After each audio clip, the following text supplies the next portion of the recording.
दूर किसी जंगल में एक चिड़िया और कौवा रहते थे। चिड़िया का नाम था रानो चिड़िया और कौवे का नाम था कालू कौवा। चिड़िया और कौवा पड़ोसी थे, लेकिन वो एक दूसरे से बहुत मुख्तलिफ थे। जहाँ चिड़िया बहुत मेहनती थी, रोज सुबह दाना लेने के लिए निकलती, दूसरे पक्षियों की मदद करती और अपना घर मजबूत बना रही थी, वहीं दूसरी तरफ कालू कौवा बहुत निकम्मा और आलसी कौवा था। उसका मेहनत करने को बिल्कुल भी दिल नहीं करता था। वो दाना भी रानो चिड़िया से लेकर ही खाता था। उसका घर भी कच्चे तिनकों का बना था। उसने कभी पक्का घर बनाने के लिए मेहनत ही नहीं की।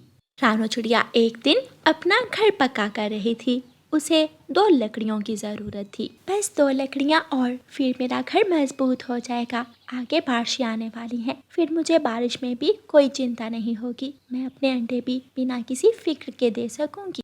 चिड़िया लकड़ियाँ लेने जंगल की तरफ जाती है। कौवा रानो चिड़िया को जाते हुए देख लेता है। वो रानो चिड़िया को आवाज़ लगाता है, रानो, रानो चिड़िया, कहाँ जा रही हो? अगर दाना लेने जा रही हो तो मेरा भी ले आना। रानो चिड़िया कौवे के पास आती है। कौवे भैया, पहले मैंने अपना घर पक्का करना है। 2 लकड़ियाँ रह गई हैं लगाने वाली, फिर मेरा मजबूत लकड़ियों का घर बनकर तैयार हो जाएगा। मेरे पास 2 लकड़ियां हैं, तुम वही ले जाओ। मेरे भला वो किस काम की? लेकिन कालू भाई, क्या आपने अपना घर नहीं बनाना? मैं कौवा हूँ कौवा, मुश्किल से मुश्किल मौसम को भी झेल सकता हूँ। मुझे मजबूत घर की जरूरत नहीं। लेकिन कालू भाई, आगे बारिशें आने वाली हैं। कुछ नहीं होगा, तुम ये लकड़ियां ले जाओ। रानो चिड़िया कौवे को धन्यवाद बोलकर वो लकड़ियाँ ले जाती है और अपने घर के ऊपर लगाना शुरू कर देती है।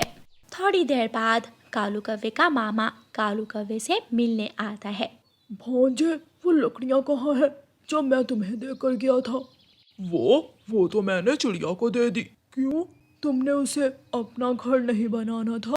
मामा जी, मुझसे भला कहाँ घर बनाया जाता है? पहले कभी तो मैंने कोई काम किया नहीं, इसलिए मैंने वो लकड़ियां रानो चिड़िया को उठा कर दे दी। तू इतना दयालु, और वो भी उस चिड़िया पर। सच सच बताओ, क्या बात है? मामा जी, हम कौवे होशियारी से काम लेते हैं, मेहनत नहीं करते। जैसे ही वो चिड़िया पक्का घर बनाएगी, हम बहाने से चिड़िया के घर चले जाएंगे और उस चिड़िया को बाहर निकाल कर घर पर कब्जा कर लेंगे। घर भी मिल जाएगा और काम भी नहीं करना पड़ेगा। वाह मेरे भांजे, आज मुझे तुझ पर बहुत गर्व महसूस हो रहा है। अब तक तो वो चिड़िया घर बना ही चुकी होगी, चलो वहाँ चलते हैं।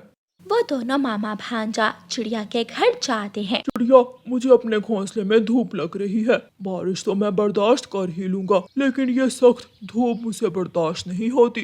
कोई बात नहीं, आप दोनों मेरे घर आ जाओ। मेरे घर में मटके में ठंडा पानी रखा है, आप पानी पी लेना। मामा भांजा चिड़िया के घर के अंदर जाते हैं और मटके से ठंडा पानी प्याले में निकाल कर पी लेते हैं। कालू भाई, मैं दाना लेने जा रही हूँ, आप पीछे से मेरे घर का ख्याल रखना। तुम चिंता मत करो, अब तो इस घर का हम पूरा पूरा ख्याल रखेंगे। बेचारी रानो चिड़िया बेखबर थी कि कालू कौवा तो उसके घर पर कब्जा करना चाहता है। वो कालू कौवे को घर में छोड़कर दाना लेने चली जाती है। भांजे, मेरे पास एक मजबूत सी कुंडी है, मैं वो जाकर ले आता हूँ। कालू कौवे का मामा जी वो कुंडी लेने चला जाता है। रानो चिड़िया को रास्ते में तोता मिलता है। रानो बहन, क्या तुम दाना लेने जा रही हो? हाँ तोते भाई, क्या आप दाना ले आए? नहीं, अभी लेना है। सुना है कि आज बारिश किसी भी समय आ सकती है। मैंने तो अपना घर पक्का बना लिया है। क्या तुमने अपना घर पक्का बना लिया? हाँ तोते भाई, घर तो पक्का हो गया। कालू भाई घर में ही हैं, घर की रखवाली कर रहे हैं। तुम उस कालू पर कैसे भरोसा कर सकती हो? वो तो बहुत धोखेबाज है। लेकिन शायद अब वो बदल गए हैं। आज उन्होंने मेरा घर बनाने के लिए मुझे 2 लकड़ियाँ दी हैं। अच्छा, वो कौवा इतना अच्छा कैसे हो गया? आए, आप भी दाना लेने मेरे साथ ही आ जाएं। चलो फिर चलते हैं। फिर चिड़िया और तोता दोनों दाना लेने चले जाते हैं। कालू कौवे का मामा जी कुंडी ले आता है। वो कुंडी दरवाजे पर लगा लेते हैं और दरवाजा मजबूती से बंद हो जाता है। हाँ जी, अब वो चिड़िया बाहर मरेगी और हम यहाँ मजे करेंगे, मजे। रानो चिड़िया और तोते को एक तरफ मकई की फसल दिखाई देती है। वो वहाँ से अपनी जरूरत के अनुसार मकई के भुट्टे लेते हैं और वापस चलते हैं। वापसी पर ही आसमान पर गहरे काले बादल छा जाते हैं और तेज बारिश शुरू हो जाती है। रानो चिड़िया, जल्दी से घर चले जाते हैं वरना हमारा भोजन गीला हो जाएगा। तुम्हारा घर पास ही है, चलो वहाँ चलते हैं। हाँ तोते भाई, आप मेरे घर ही ठहर जाना। वो दोनों घर पहुंच जाते हैं। रानो चिड़िया घर जाकर दरवाजे पर दस्तक देती है, मगर कोई भी दरवाजा नहीं खोलता। कालू दरवाजा क्यों नहीं खोल रहा? शायद कालू भाई सो गए हों। कालू, कालू भाई जल्दी से उठे, दरवाजा खोले, हम भीग रहे हैं। हाँ जी, बोलना मत, चुप रहना। रानो चिड़िया बहुत बार दरवाजे पर दस्तक देती है, मगर कोई भी आगे से दरवाजा नहीं खोलता। रानो चिड़िया अपने घर की खिड़की पर जाती है। वो देखती है कि कालू कौवा और उसका मामा खूब हंस रहे हैं। कालू भाई जल्दी दरवाजा खोलो मेरे घर का। कौन सा घर? ये घर तो मेरा है। वो ऊपर देख रही हो, मेरी 2 लकड़ियाँ लगी हुई हैं। कालू भाई ये कोई मजाक नहीं है। हाँ, कोई मजाक नहीं है। यहाँ से निकलो, ये अब मेरा घर है। तुम जाकर कोई और घर बनाओ। मैंने बहुत मेहनत से ये घर बनाया है, आप मेरे साथ ऐसा नहीं कर सकते। चुपचाप यहाँ से निकल जाओ, ये घर अब मेरा है। रानो चिड़िया, बारिश तेज हो रही है, आ मेरे साथ मेरे घर चलो। देखना, इन कौवों को इनके धोखे की सजा जरूर मिलेगी। तुमने मेरा घर छीना है, देखना ये घर तुम्हारे पास भी नहीं रहेगा। तुमने जो धोखा मेरे साथ किया, तुम्हें उसकी सजा जरूर मिलेगी। ऐसा कहते हुए रानो चिड़िया वहाँ से चली जाती है। कालू कौवा और उसका मामा जी आराम से घर में लेटे हुए थे। जो लकड़ी कालू कौवे ने रानो चिड़िया को दी थी वो बहुत ही पुरानी थी। जैसे ही बारिश के साथ तेज हवा चलती है, वो दोनों लकड़ियाँ टूट जाती हैं और दोनों कौवों के पूंछों पर जा गिरती है। हाय मेरी पूंछ, मामा जी मेरे ऊपर से लकड़ी उठाए। हाँ जी, मैं तो खुद लकड़ी के नीचे दबा हुआ हूँ। बारिश का पानी घोंसलों में घुस जाता है, पानी हर जगह जमा होने लगता है और वो दोनों कौवे पानी में डूबकर मर जाते हैं और उन्हें उनके किए की सजा मिलती है। प्यारे दोस्तों, इस कहानी को लाइक, अपने दोस्तों के साथ शेयर और चैनल को सब्सक्राइब करना बिल्कुल मत भूलना। आपका धन्यवाद। गौरी कौवी की अपनी सास के साथ बिल्कुल भी नहीं बनती थी। दोनों में रोजाना नोक झोंक होती थी। एक दिन गौरी कौवी अपनी अलमारी खोलती है। वहाँ उसकी सास का गहनों का डिब्बा रखा हुआ था। गौरी कौवी वो डिब्बा उठाती है और उसे खोलकर गहने देखने लगती है। कितना प्यारा सोने का हार है। पता नहीं कब उस बुढ़ी से मेरी जान छूटेगी और ये सोने का हार मैं अपने गले में पहना करूँगी। पीछे से गौरी की सास भी आ जाती है। बहू, मेरे गहनों का डिब्बा खोल कर क्यों खड़ी हो? वो मैं तो बस अलमारी की सफाई कर रही थी, तो इसे भी खोल कर देख लिया। मुझे पागल मत बनाओ, बूढ़ी हूँ लेकिन अंधी नहीं हूँ। मुझे सब पता है कि कैसे मेरे सोने के हार पर तुमने नजर रखी हुई है। तुम तो यही चाहती हो कि यहाँ मुझे कुछ हो और वहाँ मेरे गहने तुम्हारे पास आ जाएं। चाहती तो मैं यही हूँ, लेकिन पता नहीं ऐसा क्या खाती हो कि तुम्हें कुछ होता ही नहीं।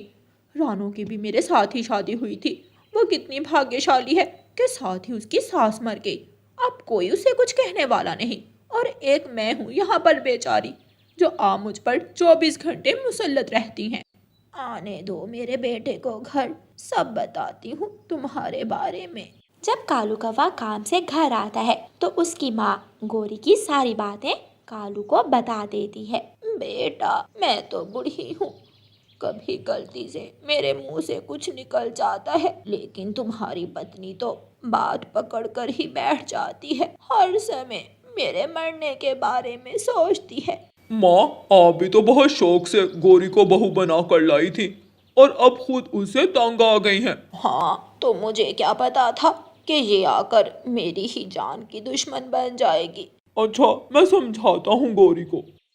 फिर कालू कौवा गौरी कौवी के पास जाता है। आगे हो अपनी माँ के पास है, जरूर पटियां पढ़ाई होंगी तुम्हें तुम्हारी माँ ने मेरे खिलाफ। गौरी अब वो बूढ़ी हो गई हैं, अगर कुछ ऐसा वैसा बोल दिया करें तो तुम खुद ही चुप हो जाया करो, लेकिन तुम भी आगे से पूरे पूरे जवाब देती हो। मुझे नहीं, अपनी माँ को जाकर समझाओ कि मेरे मुंह ना लगे, वरना ऐसी ही बातें मेरे मुंह से निकलेंगी। अगले दिन कालू कौवे को किसी काम से दूसरे जंगल जाना पड़ता है। माँ गौरी, मैं शायद अब 2-3 दिन बाद घर आऊँ, प्लीज पीछे से कोई झगड़ा मत करना। सुन लिया बहू, अब मुझसे लड़ाई मत करना। कालू कौवा वहाँ से चला जाता है। गौरी कौवी नदी से पानी लेने जाती है तो वहाँ उसे उसकी दोस्त चमकीलो मिल जाती है। कैसी हो गौरी सहेली, आज बड़े दिनों बाद मिली हो। क्या ही बताऊं चमकीलो मैं तुम्हें, मैं तो अपनी सास से बहुत परेशान हूँ, मेरा जीना मुश्किल कर रखा है उसने। लो बस इतनी सी बात, मैं तुम्हें अभी इस मसले का हल बताती हूँ। अच्छा जल्दी बताओ फिर। सास को किसी बहाने से वीरान पहाड़ों वाले जंगल छोड़ाओ, वहाँ जो चीलें रहती हैं तुम्हारी सास को खा जाएंगी, फिर ना सास होगी और ना ही लड़ाई। मुझे पता था कि मेरी सहेली के पास इस मसले का हल जरूर होगा, मैं तो आज ही उस बूढ़ी को वहाँ ले जाती हूँ।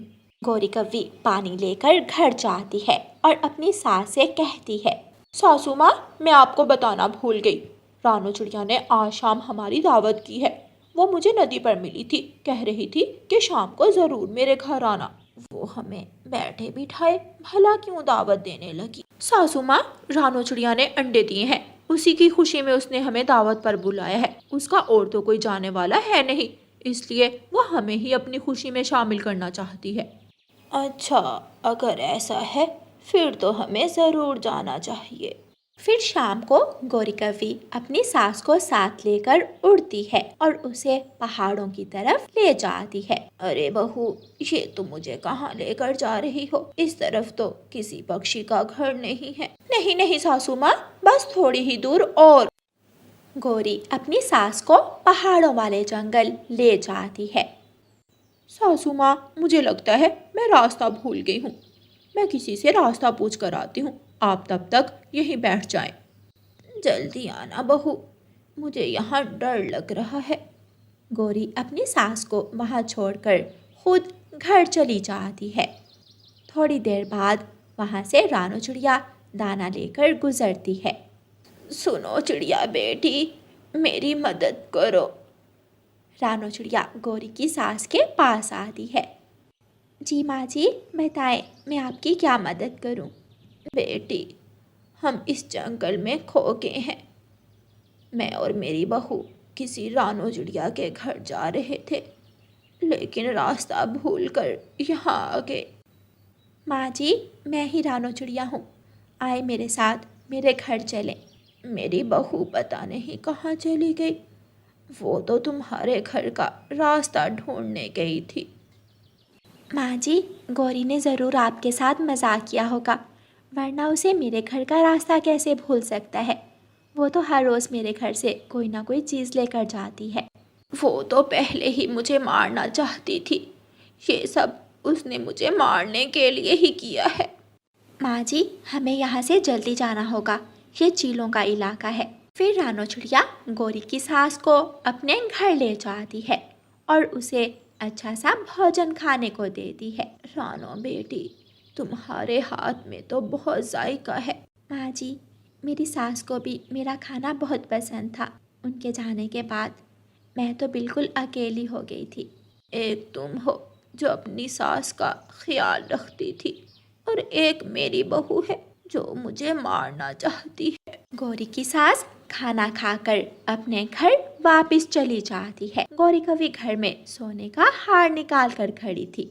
अब तक तो वो बुढ़िया मर भी गई होगी, अब तो ये हार मेरा हुआ। पीछे से उसकी सास भी आ जाती है। इतनी आसानी से मैं मरने वाली नहीं हूँ, गौरी डर जाती है और अपने कमरे में भाग जाती है। जब अगले दिन गौरी कव्वी नदी से पानी लेने जाती है तो उस नदी पर पहले ही बहुत से पक्षी थे। गौरी कव्वी दूसरी नदी की तरफ जाती है। वहाँ एक पेड़ में चील छुप कर बैठी थी। वो गौरी कव्वी को पीछे से पकड़ लेती है। बहुत दिनों से भूखी थी, आज तो भोजन मिल गया मुझे। गौरी रोने लग जाती है। चील गौरी कव्वी को पेड़ के साथ बांध देती है। तोता गौरी को देख लेता है और जल्दी से जाकर गौरी की सास को बता देता है। गौरी की सास डंडा उठाती है और अपनी बहू की मदद को चाहती है। गौरी की सास पीछे से जाती है और जोर से डंडा चील के सर पर मारती है। तेरी हिम्मत कैसे हुई मेरी बहू को हाथ लगाने की,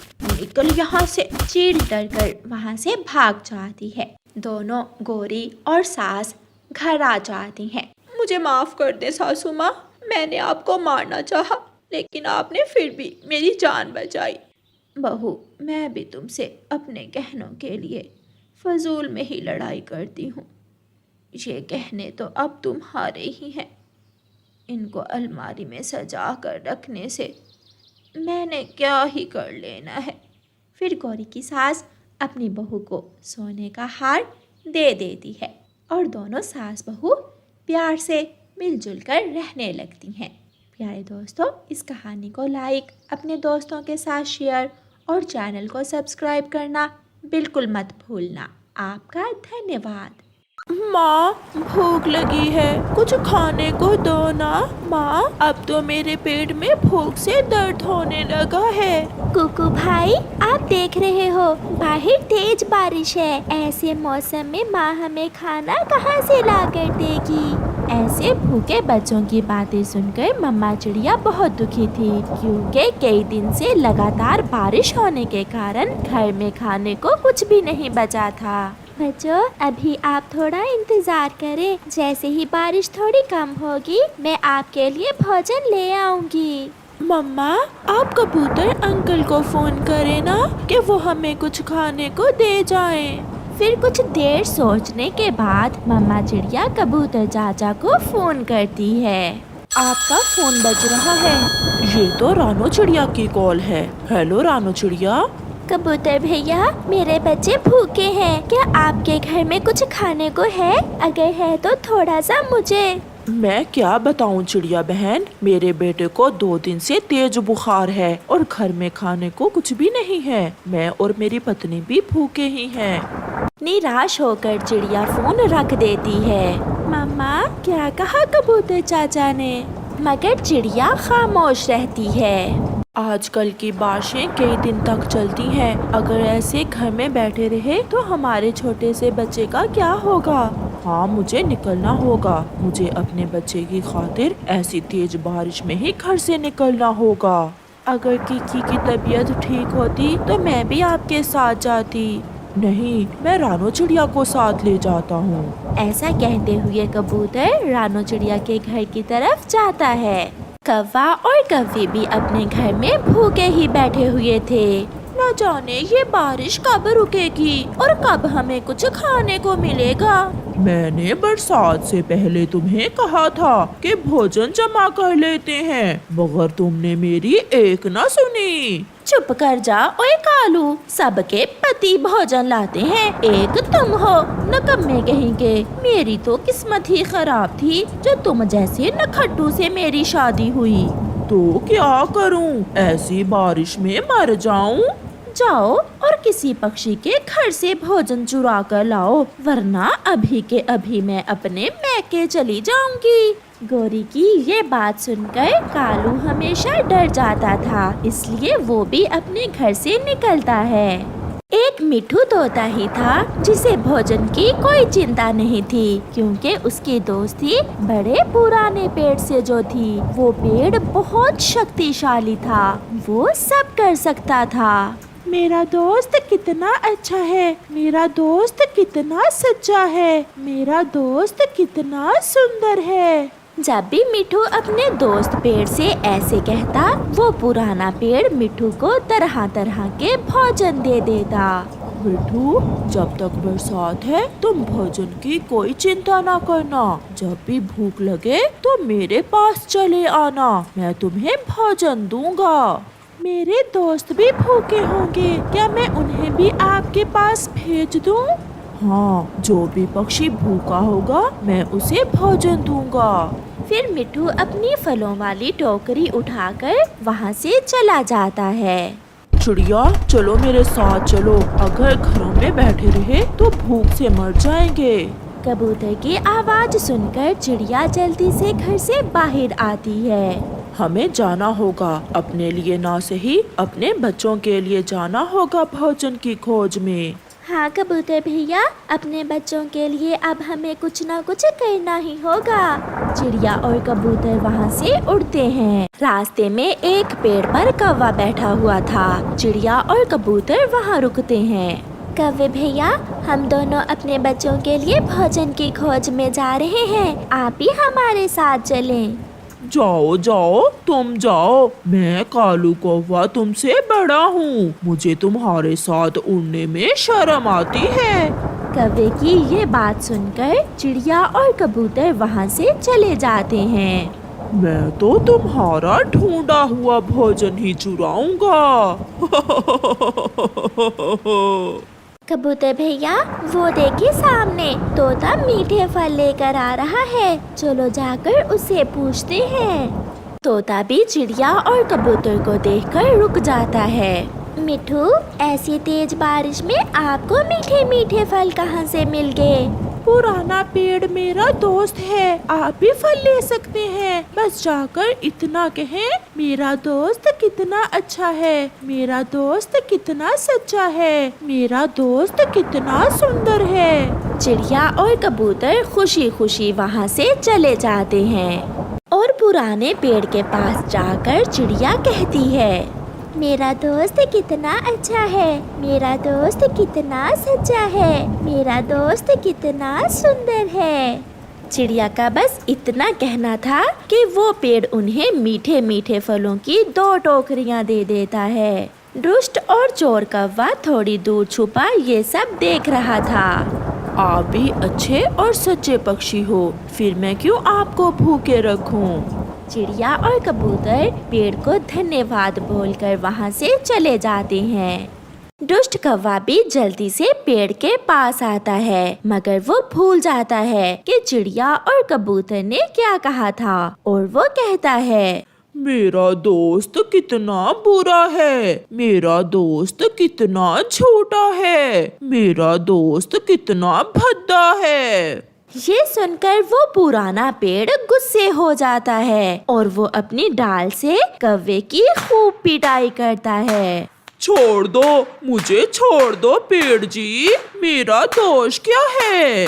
गंदे कौवे, मेरा दोस्त कितना अच्छा है, मेरा दोस्त कितना सच्चा है, मेरा दोस्त कितना सुंदर है, ऐसे कहो। फिर कौवा ऐसे ही कहता है और वो पेड़ कौवे को भी फलों की एक टोकरी दे देता है और कौवा भी पिटने के बाद फल लेकर घर चला जाता है। कबूतर अपने परिवार के साथ बैठा बारिश के मौसम में फल खा रहा था। चिड़िया भी अपने बच्चों को मीठे फल खाता देखकर बहुत खुश थी। मम्मा, अगर भूख ना हो तो ये बारिश बहुत अच्छी लगती है। हाँ मेरी गुड़िया, अगर घर में कुछ खाने को हो तो बरसात का मौसम फिर ही अच्छा लगता है। फिर गुड़िया और कुकू भोजन खाने के बाद अपनी मम्मा के साथ सो जाते हैं और बारिश का पानी उन्हें लोरी सुना रहा था।